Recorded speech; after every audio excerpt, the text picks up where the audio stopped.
Welcome in to season 2 of Bleav in Hills Hoops. I'm your host, Desmond Johnson, here on the Bleav Podcast Networks. The hosts might look a little different than they did last season. Had to bring in some heavy hitters. The champs are here. Dhat, media personality in the house. PJ Hairston, former Carolina Hooper, former NBA Hooper in the house. They're going to be with us all season long. We're going to chop it up. This is the spot for you if you are a fan of North Carolina men's basketball hoops going forward. We got a lot to get into in a short amount of time. Carolina with an 87-74 win last night against Kansas at the Dean Dome. An eye-opening win, especially in the second half. We're going to chop up what we liked in that. Got some audio from Caleb Wilson in here. And we're going to talk a little bit about how this is interactive going forward. This is live across Bleav and across Tobacco Road's platforms, but you can participate in our debate while we're on. So you can get on Facebook, X. It's on Instagram Live right now on the Tobacco Road channel. It's on Kick. It's on Twitch. It's on everything right now. So if you want to participate, ask a question to somebody on the panel, you can do so. We'll see it pop up, and we might answer your question live. So, fellas, what's up this morning? I know everybody's spread out everywhere. Dot, you said you're in Dallas right now, right? Yeah, man, I'm in Dallas, Texas, man. Everything big in Texas. My brother Theo Pinson, we all know TP. He turned 30 this week. Had a birthday party, man. Last night we was on the rooftop, really celebrating. The same two words kept recycling around the air, and they were the two words that PJ said as soon as we logged on. What were those two words, PJ? I forgot. Be back. Be back. Be back. Be back. I'm like, yeah. No. Just smiles, handshake, Ray all Phillips, the way. Bryce Johnson, Theo. Like we just kept every time we would see each other, we just be like, "We back, we're back." Oh man, head off the snake when they had a chance because man, that was different last night. Like I'll say this about Hubert Davis: when that man when he's left to his own devices to build a roster. He has knocked it out. Like when he's able to build a full roster, not have to worry about somebody being there for a fifth year or somebody not transferring, they're still there. He don't know what to do with them. He cleaned out. He cleaned out this roster and just like a video game went boop, boop, boop, boop, boop, and just start putting in what he would do. You've seen over the years the types of guard or the types of big men that he's tried to have in those spots, right? Went from Brady Mannix to Pete Nance. Pete Nance didn't quite plan out correctly, but those type of stretch fours that can run the point but shoot from the wing and give us everything that Caleb Wilson can do. Like this dude can do everything on the stat sheet. He dives for loose balls. He gets rebounds. He turns around and like it's insane, man. Like watching him last night on that big stage just gave Carolina fans, it allowed us to believe in Hills Hoops even more because it was lit. And somebody's TV is on. Who TV on in the back? I was trying to keep it in the back. I was trying to. I was like, yo, is TV on in the back. Yo, is it you, PJ? It might be 1 second. It's definitely PJ. It's definitely. Like, got cartoons on. What's going on, man? Well, the kids be here. The kids running around. You know that girl. We good. Come on. Yeah, this morning because I had a late night last night doing high school football, and I expected my kids to be knocked out, and they were up at like 8 in the morning. I'm like, what are y'all doing? Like, it's hard enough to get you to go to school, and like you up just randomly like at 8 o'clock on a Saturday. Like, hey, those are kids. Whenever you want them to do something, they always do the exact opposite. They do the exact opposite. That's why they out here wearing shorts when it's 40 degrees and hoodies. And hoodies in the summertime. Damn right. Absolutely. I don't know what's going on. I don't know what the deal is with that. But I'm sitting there, so the first half, I'm thinking, okay, this kind of what we've been seeing the past couple years in Carolina basketball, where it's up and down. They're trying to get some things going. Second half, I don't know what Hubert said to these boys in the locker room, but they came out defensively and like just. It sparked it off of the defense, and I'll get to Caleb Wilson in a second because I got a comparison for y'all I want to throw out that I was thinking about last night, and I was like, I don't know if I want to say it, but the more I watched him, I was like, yeah, I think this might be right. But give me your thoughts, y'all individually. Give me your thoughts on the overall game and the roster construction because we are big. We are big AF. Like we are tall. Like I'm not used to us being this long. Even before Hubert got really small, like we're tall like everywhere, pretty much. Like. It was different watching them just kind of play over top of Kansas. Really, give me your thoughts on what you saw last night. What's the best thing you saw? Man, I just want to say, ever since we had that championship run when we played Kansas and lost to Kansas in the championship, and after that, everyone thought it was like a detour in like Carolina basketball, and it was like we were going downhill of some sort. But I honestly think, and I've been saying, once Hubert's able to get his talent in there and he's able to, get his players that he recruits out the portal or coming in, whatever it may be, we're going to see a change. And the type of offense he has that he runs, it's a pro style. Everyone can shoot. You have, the one or two that are more so slashers, but if you have so much shooting, that opens the lanes up for Seth and Caleb to, do their thing in the mid range and, get in the paint. And, last night, I think that first half, like you said, they started off they started off a little slow. Shots weren't falling as much, Caleb was hooping, and that was pretty much our scoring in the first half. But that second half hit, and Henry stepped up big. He hit some big shots. Then that led to those, like you said, those defensive plays. All of those led to runs, and then you get Kyan Evans in there. He's getting his threes start falling. Now you got the bench coming up big. Now we getting good bench play. Those guys coming off playing good defense, hitting shots. So it just goes to show how good we can be in two halves if we can just put it all together for 40 minutes. Yeah. Because if we do that for 40 minutes, I don't see why we can't average 100 points a game. Facts. Actually, that was 50 plus in the second half for sure. Exactly. And what the thing about this team that I like the most is, and a conversation I was having with Theo last night, is we've had talent over the past since that Carolina loss. Like, we've had some guys come in that can really put the ball in the basket, but we have missed that dog.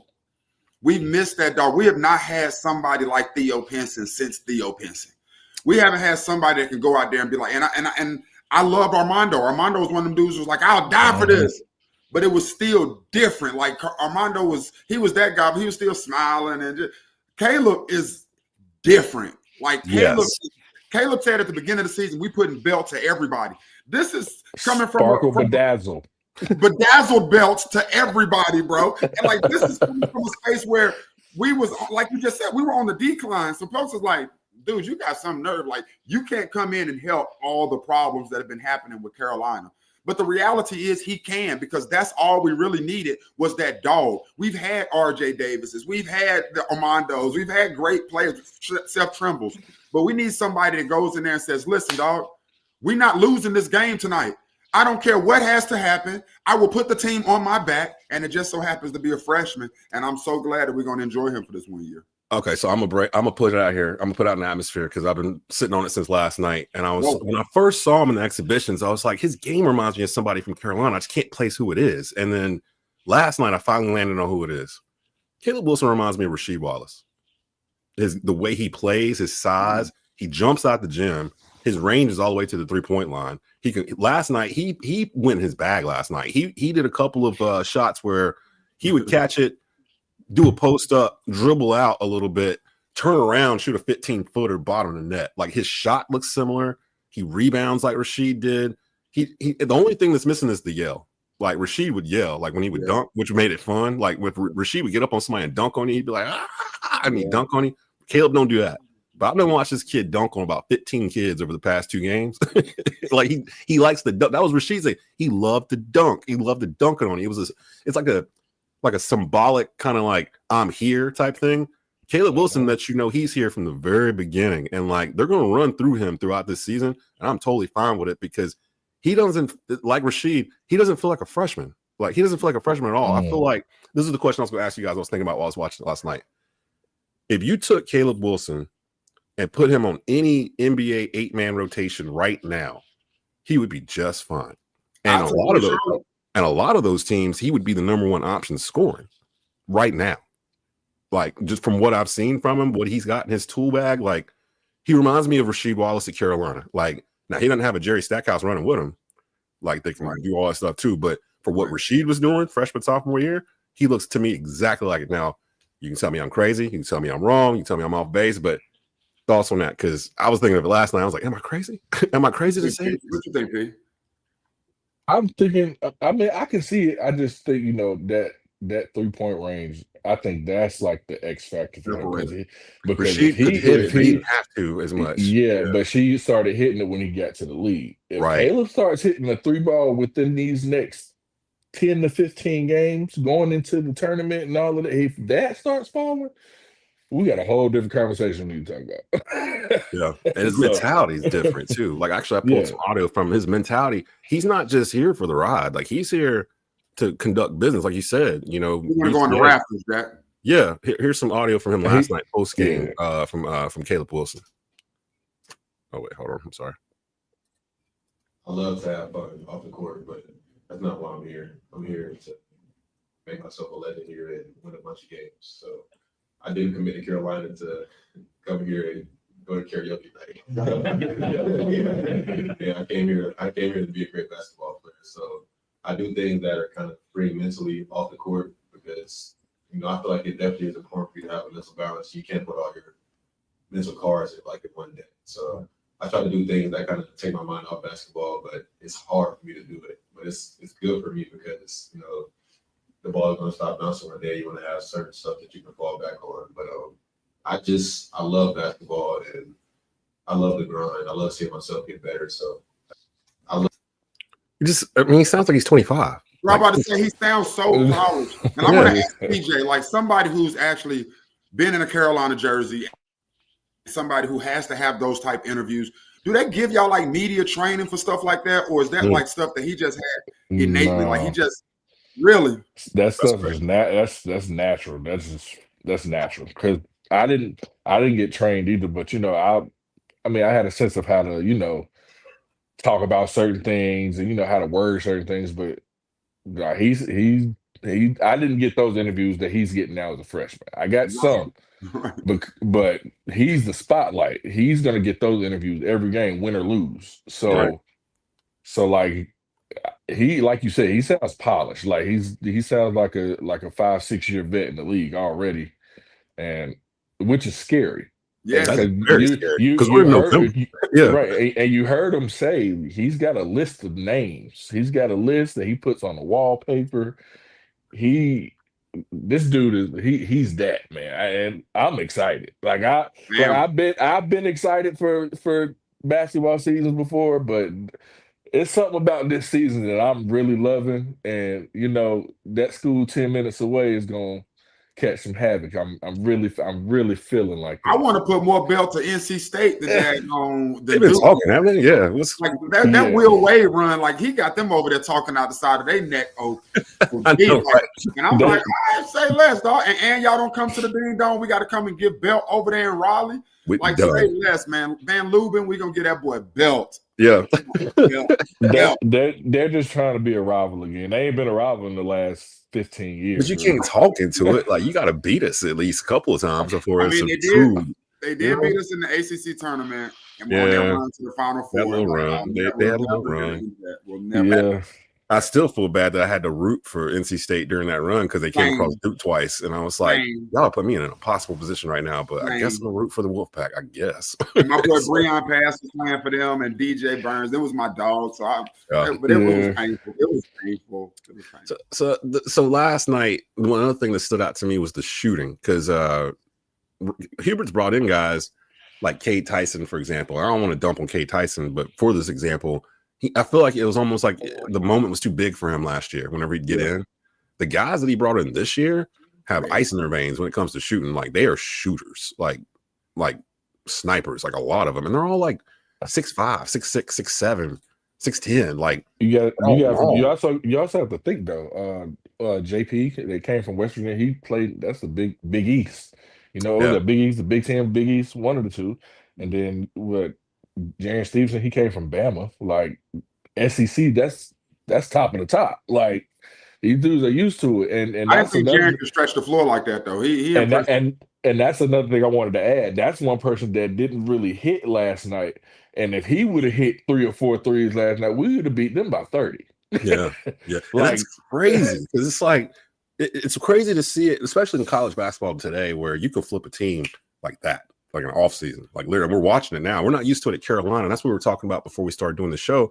As Carolina fans, we're not used to the quickness of the portal, the quickness of how NIL can change a game. Can you imagine if Hubert had landed the kid that went to BYU, AJ DeBoston? Yeah, because remember we got outbid for him pretty much, and that's what started the whole domino effect with the general manager and paying money and all this other stuff. If they had him and Caleb Wilson at the same time, just even the thought of that is. Like stupid. Like what?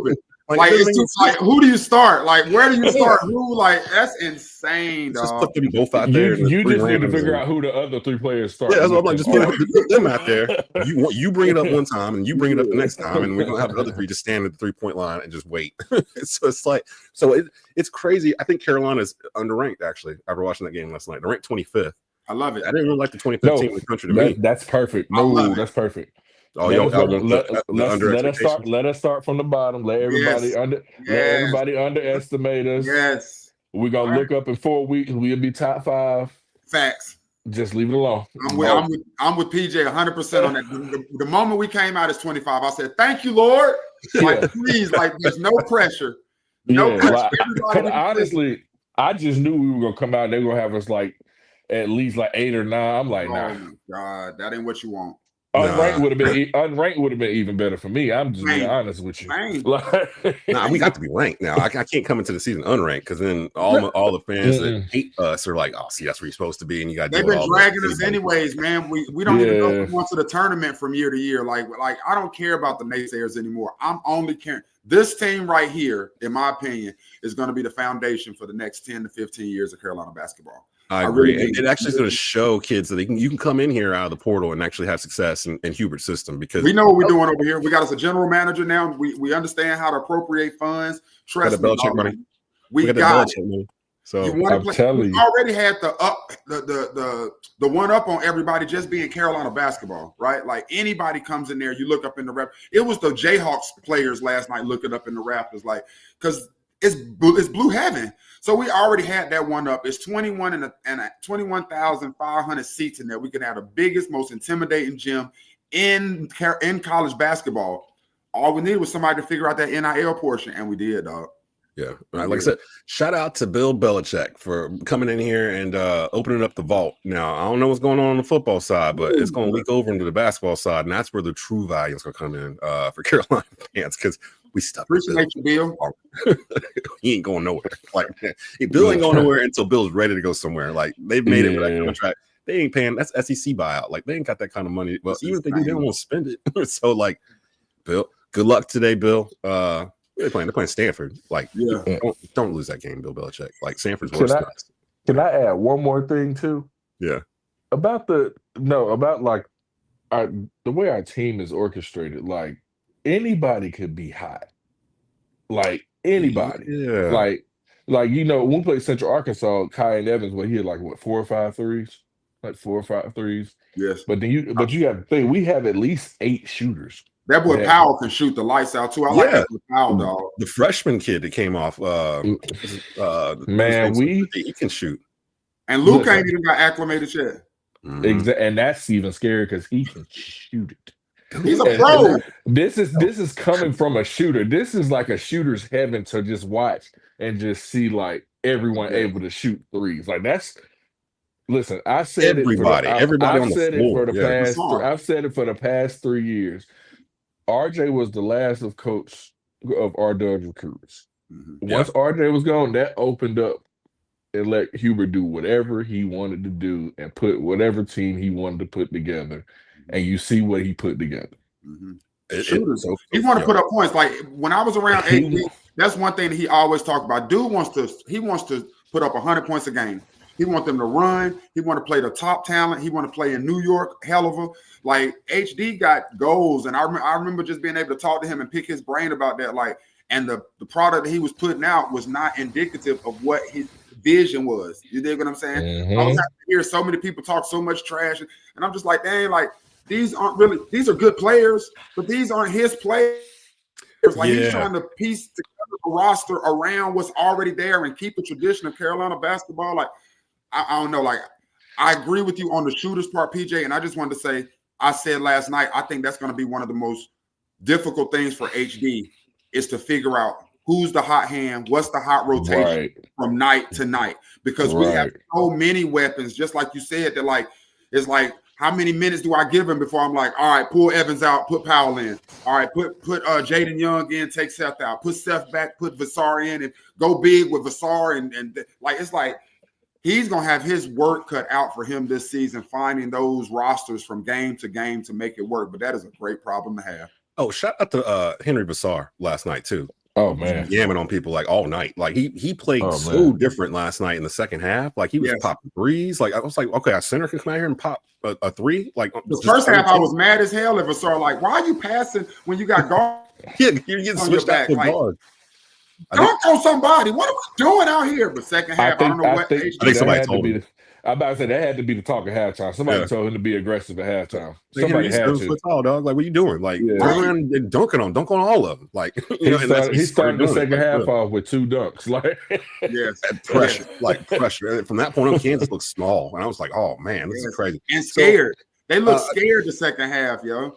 Yeah. And once they shut down Peterson, they got Peterson kind of on lock. Shout out to Seth Trimble for locking at him most of the game. There's a lot of good freshmen this year in college basketball. I'm excited. Do you know how insane it is? Do you know how insane it is to say that somebody got locked down and they scored 22 points? Yeah, right. That dude there, Peterson, is the real deal. He's the truth. As soon as he went out the game, though, Kansas couldn't score. So it was like, all right, he got in a little bit of foul trouble and everything else. We're gonna bounce around a little bit. This is kind of a sneak peek preview of the season. So it's kind of a condensed version of the show. But Carolina with a great opening win. They had lost 8 of their last 9 games against the AP top 25. So that was a huge win for Coach Davis and the squad. And we're going to get a little bit deeper in that. Let me just say this real quick, too. There's not just top 25, just the way Kansas has owned us over the years, man. Yeah.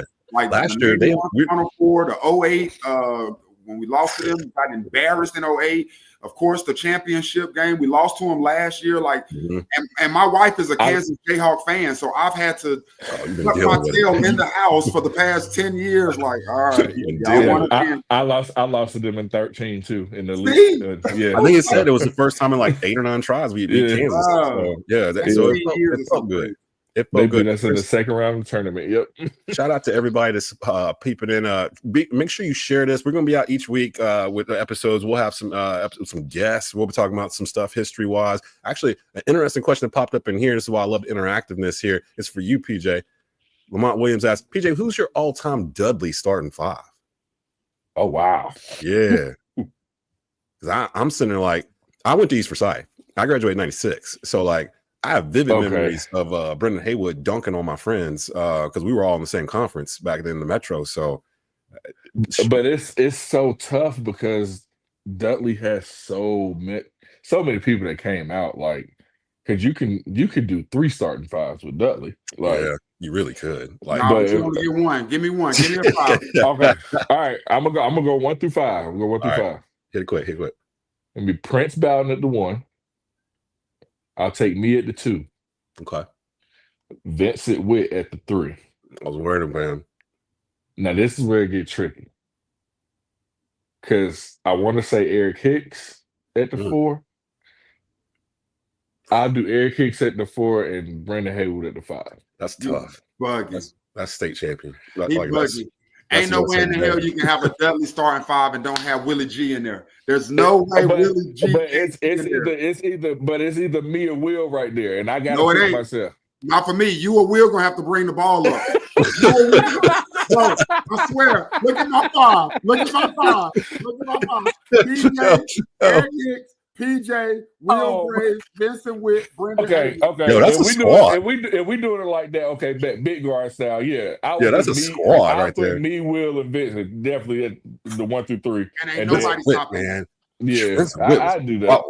I seen Eric Hicks come into the Greensboro Coliseum. Eyes was as red as them stripes on the American flag. He came in and dropped 45 in the championship. Yeah. That's why he used to sit up in his stands like this. And then go to work. Shout out to Vincent Witt, too, because that dude used to just give my school the Vincent business. Witt was that dude. Every time. Dude. Like, it used to be, man, we used to, like, as kids, we would drive out to Greensboro to watch East Forsyth play Dudley. Like, we were all in the same conference, so we'd go to the Dudley Gym, we'd watch it. And like I said, I was there when Brendan Haywood was there.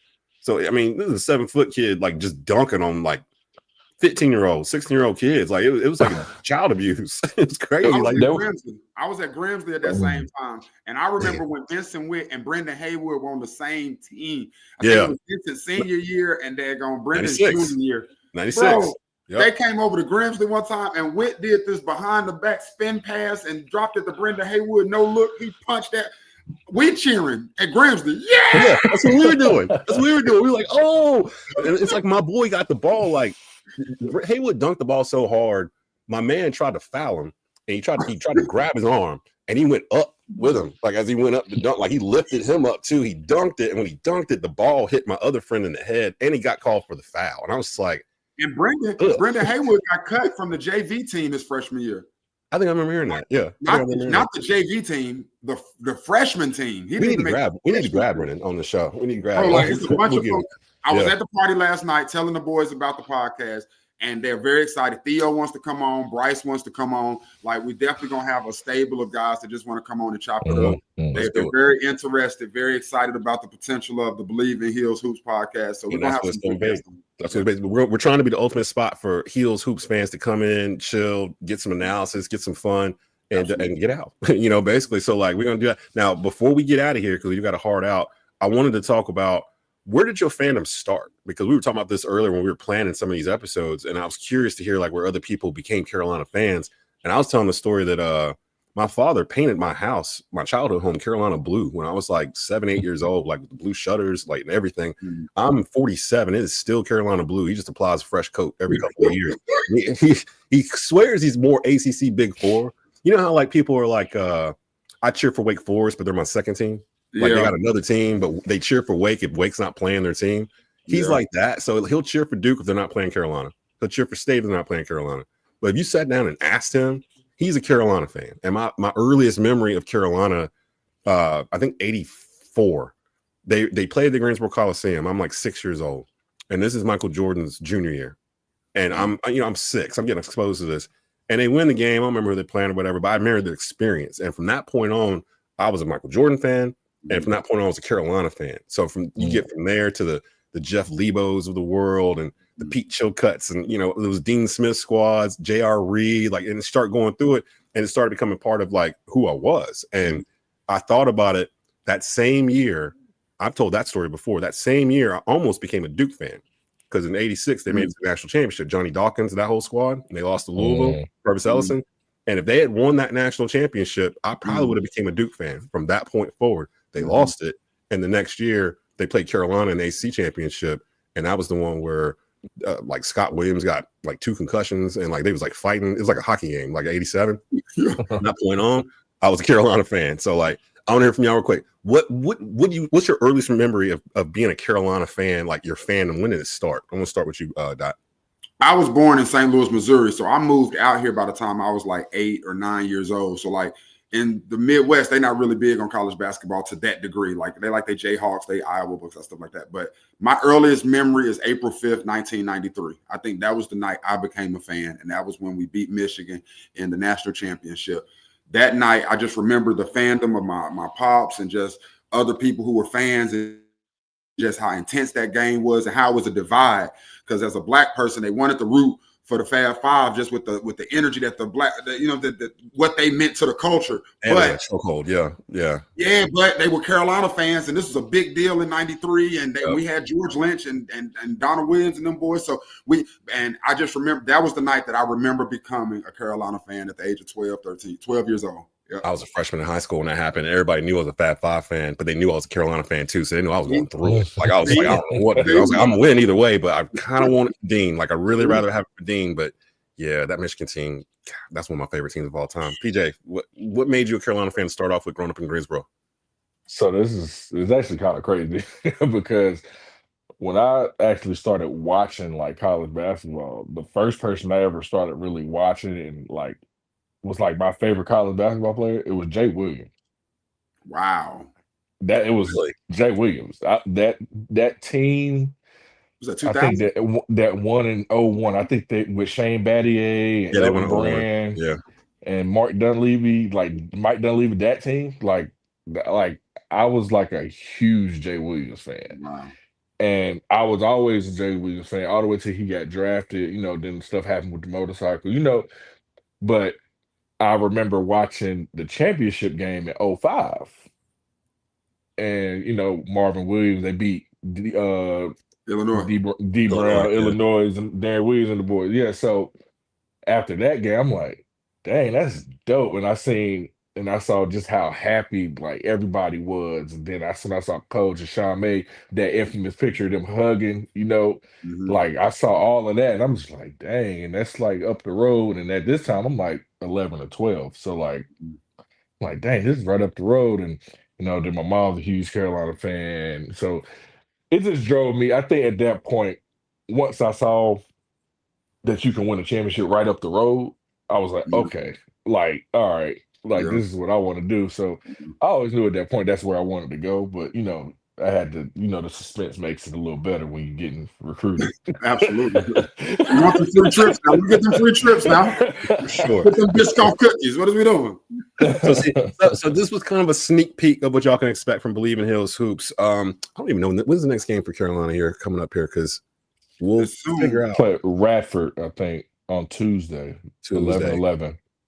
Tuesday night. So we may, I will check with the fellas, see what everybody's schedules are. We'll probably be back on midweek, and we'll have some surprises. We'll have some stuff set up for everybody. Shout out to everybody that came in live, especially I'm seeing on Kick. Shout out to Doug Beamer checking us out on Facebook. My boy Doug. Yeah. Hey, if anybody needs their oil change, their tires or tires rotated, check out my folk Doug Beamer, Beamer Tire and Auto. Hey, look, Doug, we give you some free advertising right here. Just like, That's bam, awesome. like, there you go. That's our guy. So, yeah, so shout out to everybody that popped in off of Facebook, Twitter, everything. You can catch this episode on the Bleav Podcast Network, the audio version of every major audio podcast platform. You can catch the video on the Bleav Podcast YouTube. You can catch it on the SPAC Road YouTube as well.